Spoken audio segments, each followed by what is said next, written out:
Hey everyone, welcome back to Tilster, your go-to fitness channel, where we help you unleash your full potential. If you're new here, I'm your name, and today we're diving into a super important topic: how to set realistic fitness goals for beginners. If you're just starting out on your fitness journey, you may feel overwhelmed or unsure where to begin. I've been there, and I know it can be tough. But don't worry. In this video, I'll guide you step by step through setting achievable fitness goals that will keep you motivated and on the path to success.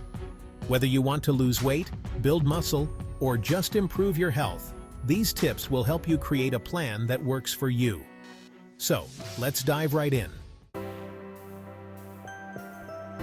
Before we talk about how to set fitness goals, let's start with why they matter.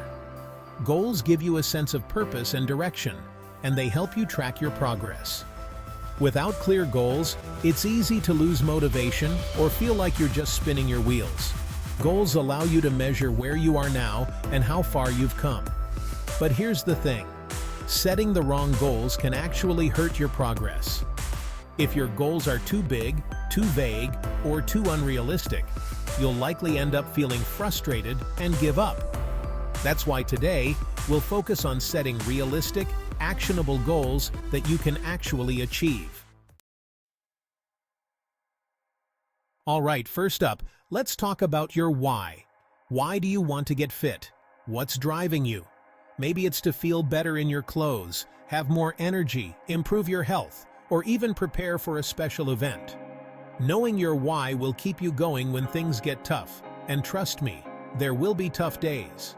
Write it down, make it personal, and let it be your North Star as you work toward your fitness goals. Once you have your why, we can move on to creating specific, achievable goals that will support your journey. Now, let's break down the most effective way to set your goals: the SMART framework.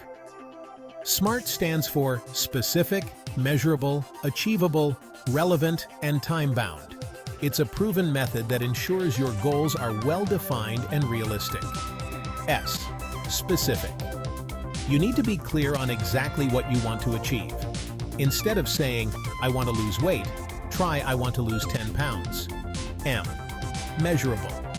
How will you track your progress? Use metrics like weight, reps, or even how your clothes fit. This keeps you accountable. A. Achievable. Make sure your goal is realistic. If you're new to fitness, don't aim to lose 20 pounds in 1 month. Start small with a goal like, "I want to work out 3 times a week." R. Relevant. Does this goal align with your bigger why? If you're aiming to feel healthier, don't focus only on aesthetics like gaining a six-pack. T. Time-bound. Set a deadline. Instead of saying, "I want to get stronger," say, "I want to increase my bench press by 10 pounds in 8 weeks." When you apply the SMART framework, you're setting yourself up for success because your goals are clear, focused, and tailored to you. Here's another tip: break down big goals into smaller milestones. Sometimes, long-term goals like losing 50 pounds or running a marathon can feel overwhelming. So instead of focusing only on the end goal, create smaller checkpoints. For example, if your long-term goal is to lose 50 pounds, break it down into 10-pound increments and celebrate those wins along the way. These smaller victories keep you motivated, and they're crucial to sustaining your momentum. Next, you've got to track your progress. Whether it's with a fitness journal, an app, or even just taking photos along the way, tracking helps you see where you're improving. You might not notice daily changes, but over time, those small efforts add up to big results. And here's the key: be flexible. If you hit a plateau, or if life gets busy, it's okay to adjust your goals. Progress isn't always linear, and that's totally normal. The final piece of the puzzle? Consistency is key. It's not about being perfect. It's about showing up regularly. You don't have to do an intense workout every day to see progress.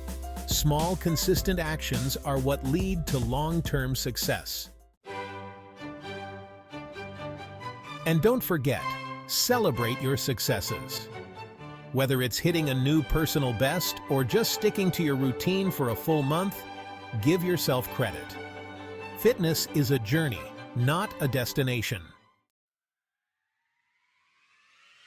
There you have it. Now you know how to set realistic fitness goals as a beginner. By defining your why, using the SMART framework, breaking goals into smaller steps, tracking progress, and staying consistent, you'll be well on your way to reaching your fitness dreams.